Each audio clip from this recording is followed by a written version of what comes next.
Just first of all, thank you to you guys for being here. It's just been a great day, I think, for women's basketball nationally. I just think the coverage has been excellent. The stories are being told, and you guys are a part of that. So thank you guys for being a part of kicking off the season in such a special way. I think this is going to be a special year globally for women's basketball, and we need you to help continue that momentum. Also want to just praise San Diego State. I thought they were tough, together, relentless, even-keeled. I thought their coaching staff did an excellent job finding different ways to put us in difficult situations, and just really want to give them credit for how they played tonight. Also just want to say thank you to the Orange County Sports Commission and Intersport for providing this at the Honda Center. This is something that we've wanted to do for years, and we hope this is a every year kind of thing, and they did an excellent job treating us really well, and I think we can make this an incredible Orange County event through the years. That being said, I love this team. I believe in this team. They have prepared exceptionally well. They have worked as hard as any team I've coached in the offseason. That being said, we did not carry that over to the game tonight. We did not carry that over with the level of excellence and focus and effort and relentlessness and teamwork and execution was not there. And so we need to have a sense of humility coming back on Wednesday, getting ready for UCSB at home, that is not the standard in which we have set for ourselves. I expect an incredibly different response and us going to another level in our focus, teamwork, and toughness. Questions for the student athlete? For the players, what coach just said, what did you guys think was missing from what you saw on the floor? I just think it's the little things that we talk about every day, the communication, the hustle plays. You know, we have statistics that we track outside of the normal stats, and we call them passion plays, and we didn't hit those goals that we set for ourselves, and when we don't do that, you can really tell that it transfers over into the game and what we're seeing. So I think just coming into the game flat like that is never a good sign for us, and it's something that we need to really pick up on, and that's what Coach Corey was alluding to. For Gabriela, you had 4 points in the first half, but then you went off for 11 in the second half. What adjustments, if any, can you and the team make at halftime to get you better looks against a stingy SDSU defense? Not really any adjustments, just continuing to play how I play and shoot the shots that I shoot. I just was really off in the first half, and continuing to have confidence in myself. I put in the work, and so just understanding that and knowing that my teammates have my back. If I do miss, they'll get the board, and so just continuing to talk to myself throughout that. Hi, Gabriela. Charlie's first game back.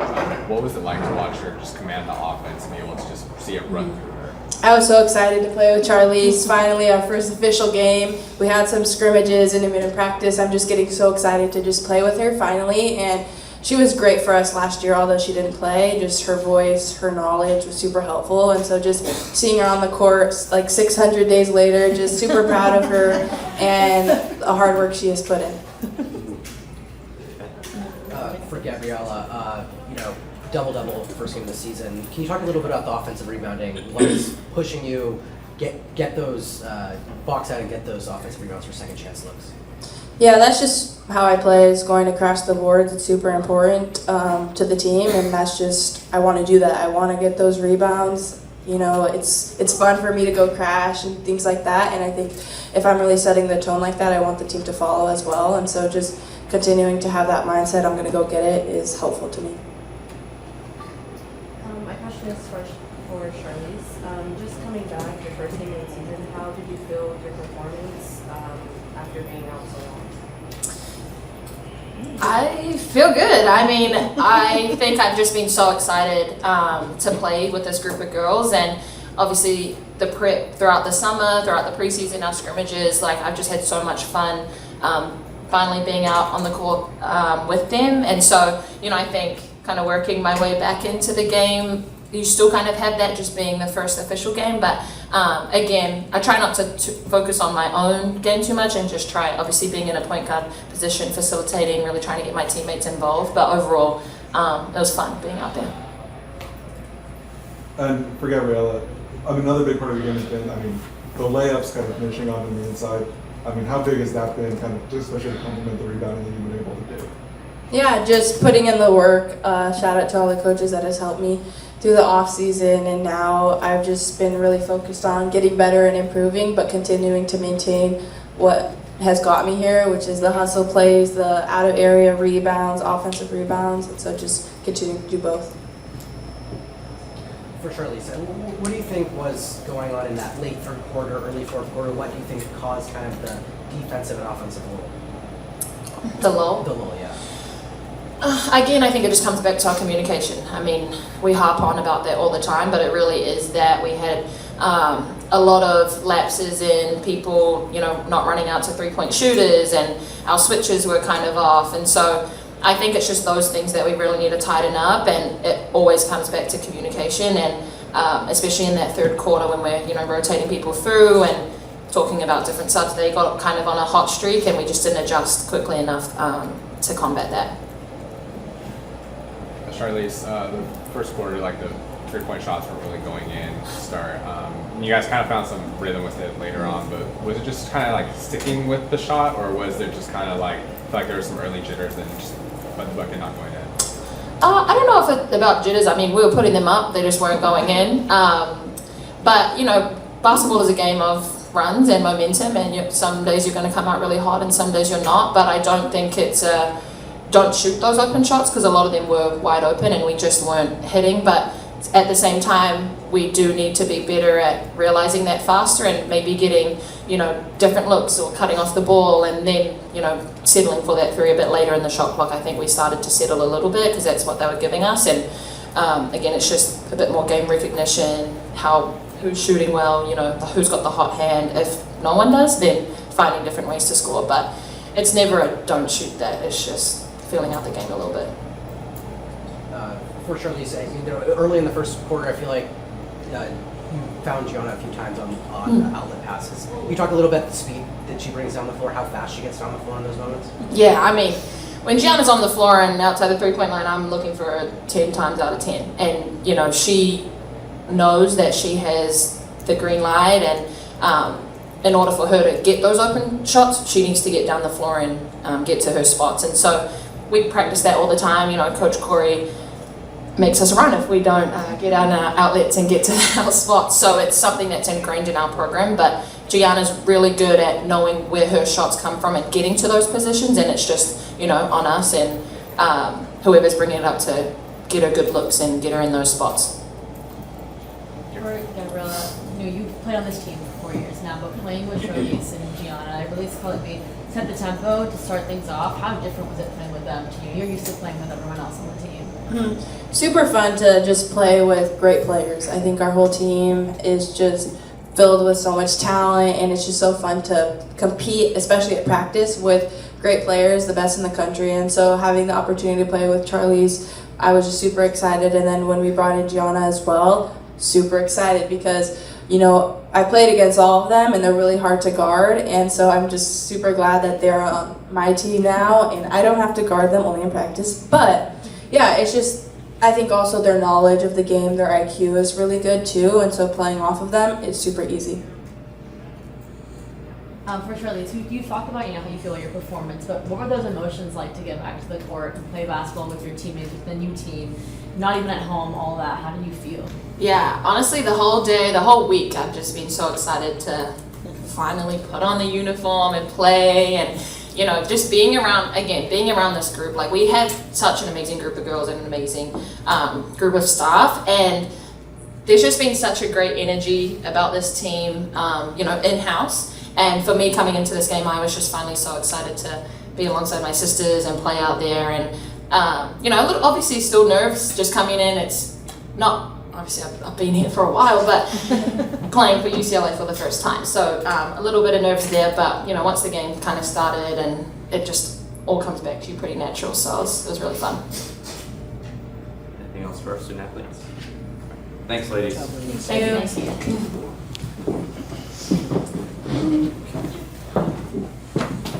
What do we got for Coach? Coach.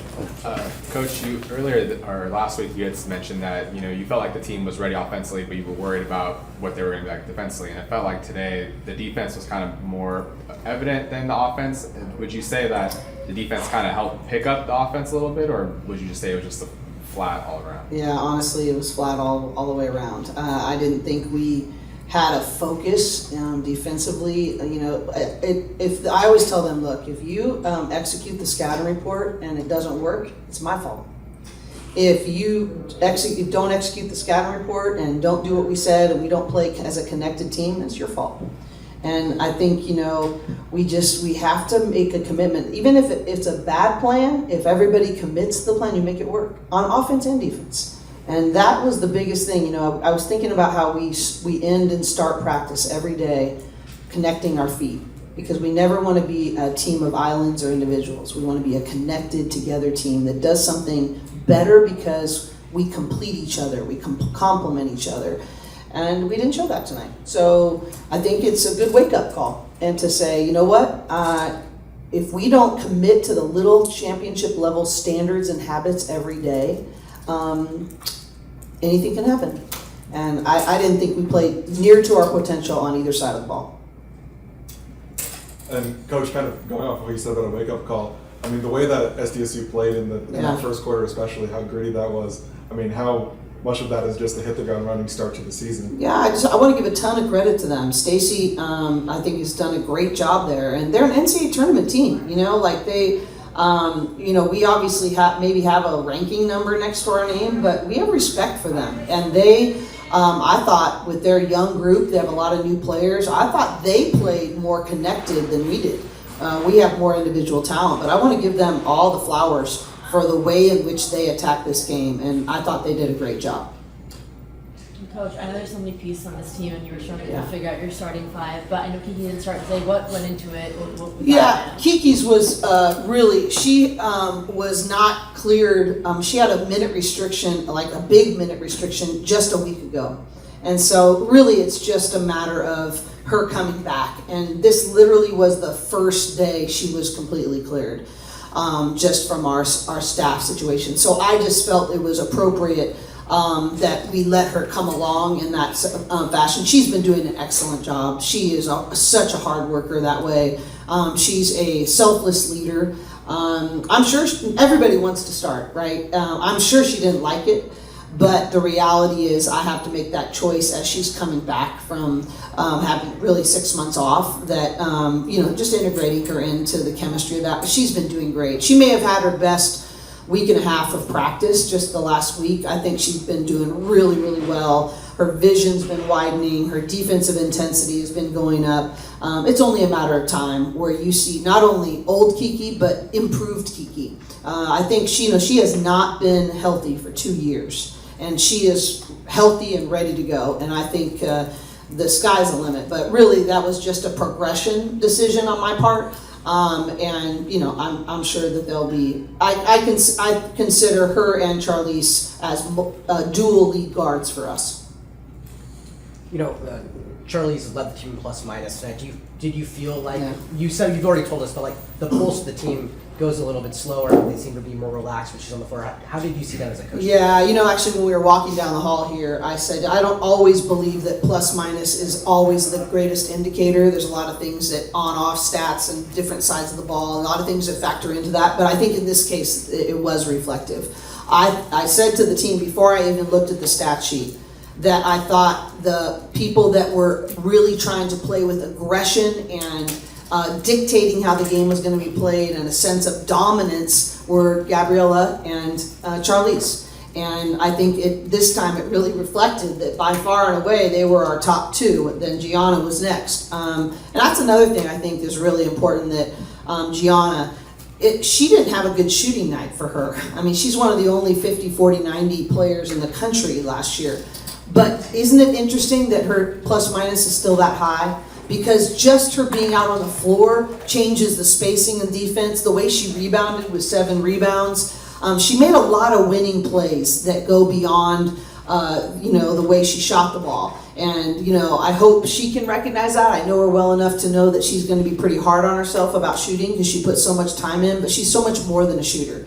And I think you saw that just by her being the next person with 20 plus 25 in her plus minus.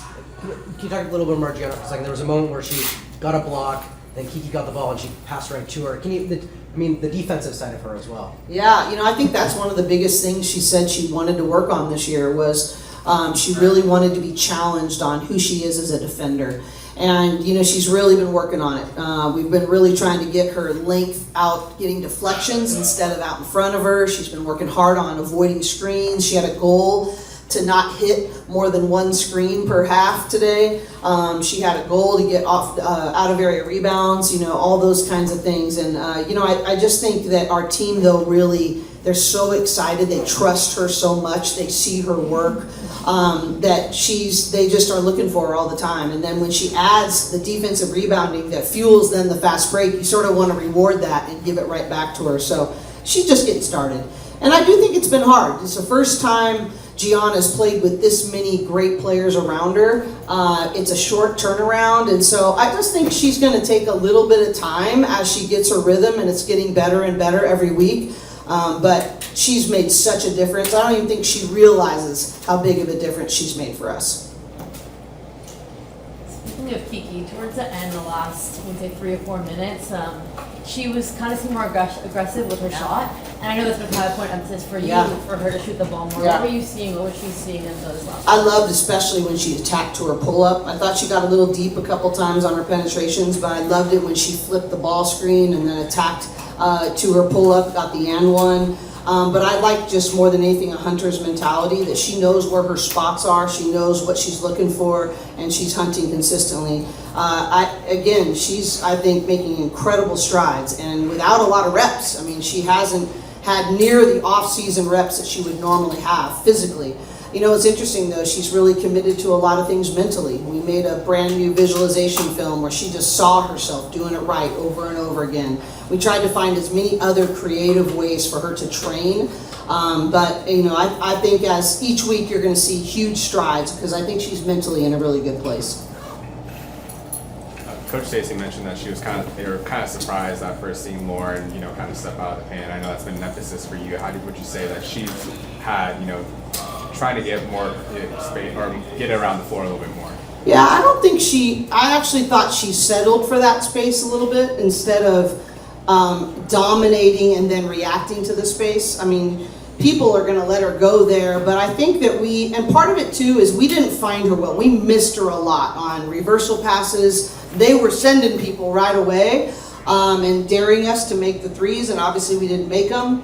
But what I want is Lauren to attack those spaces, not settle for those spaces. She can do it. So much credit to her. She has worked on her perimeter jumper so tirelessly all summer long. And I'm very excited about her being able to showcase how extended her range is. But I don't want her to settle for that. I want her to attack that when we've just dominated the paint over and over again. And now she has opportunities to step out and burn people at that. I thought we could have done a better job finding her when she was open. But I also think she could have done a better job creating spaces where we got what we call a no move needed. And we know Lauren's one of the best players in the country. She'll respond to that, and she'll do great with that. I think her leadership was really good. But we've got to help her be just attacking, and it's a two-way street. We got to do a better job finding her, and she's got to create some easier catches too. You talked a little bit about what you saw from Lena in her first game. From Lena? Yeah, Lena. Yeah, sorry. Lena, I think for any freshman, there's going to be nerves and all of those things. But when Lena is aggressive, she's a difference maker for us. She led us in deflections in our scrimmage against TCU. I think she did some great things. That was great to see that 1-3 go down for her. She's just finding her footing a little bit. But I think she's going to be really important for us. She's got to keep using, but you got a 6'2", 6'3" guard who can take it off the bounce, has a great pull-up. She loves the three. I really want to see her use her length defensively and more aggressively on a consistent basis. But I think we're so thrilled to have Lena here. I think she's going to be a big-time pillar in our building process, and she's just got to have to get more and more reps. Yeah. Just a little more on Naomi Panganiban. She's a great player. She was named Mountain West Offers preseason team. What did your defense do to contain her to 2 out of 14 shooting from the field? Well, we're able to switch on all those ball screens and then still have somebody that can keep her in front. That's hard. You know, she's got 6'8", Lauren Betts switching out on her on a lot of that ball screen action that they like to use her on. I mean, she's crafty. She's relentless. She's fearless. You know, so I have a lot of respect for her. I just think we had a lot of length to be able to throw at her, and especially off their ball screen action. That it was just a little bit tougher for her to get those same shots off. But great player, and excited to watch her lead her team. What did you see from Charlize tonight, and how happy are you to see her coming back tonight? Yeah, I didn't even know that. She said 650 days. I wrote it down when she said that. It's incredible because we were there when she got hurt. It happened against us, but it's so interesting. It doesn't seem like it's been that long because she's been having such an impact even before she was on the court, and that's such a credit to who she is. And so I think, and I'm really excited for her and Kiki to get together more. They've been showing some great chemistry in practice. But she's a pass-first facilitator, somebody who really sees great floor vision, has worked really hard on her shot. I think the thing I'm most excited about is how much her defense has improved. I thought the way she's been moving her feet in this entire fall, I think has been excellent. But I think she gives us a different look that complements Kiki so well. And so I just think that her ability her vision, her pass first mentality, her ability to read pick and rolls, she really looks for Lauren really well, I think, on that. She sees shooters wide. I just think we're all thrilled that she's here. She just has the pulse of the team. And she not only understands the leadership out tactically on the court, but also just in terms of our chemistry off the court. She's her value cannot be overstated. Got time for one more before we get to the bus. Speaking with Charlize, you talked before about how she's kind of another coach on the bench. Yeah. Were there moments like that today? Yeah, I went to her at halftime and said, hey, what are you seeing? And I told her how I thought we needed to get Lauren more off the move. So get her in more pick and rolls, try to get us in roll and rise situations so that she wasn't just sitting on the low block for the double team to come early and anticipate. So I love to go to her and say, hey, what are you seeing? Because I think no matter what, I can have a view that maybe is helpful to them from off the court, but she's there living it. And I always want her, especially her and Kiki, that if they feel strongly about something, I want them to feel like they can share that. And 90% of the time, I'm going to go with what they say because they've earned that respect. They put in the work, and I want them to feel like they're empowered to make decisions in games. But that's a trust that gets earned, not given, and both of them have earned that. Thanks, everybody. All right, thank you guys for being here. Thank you. Thanks, Coach.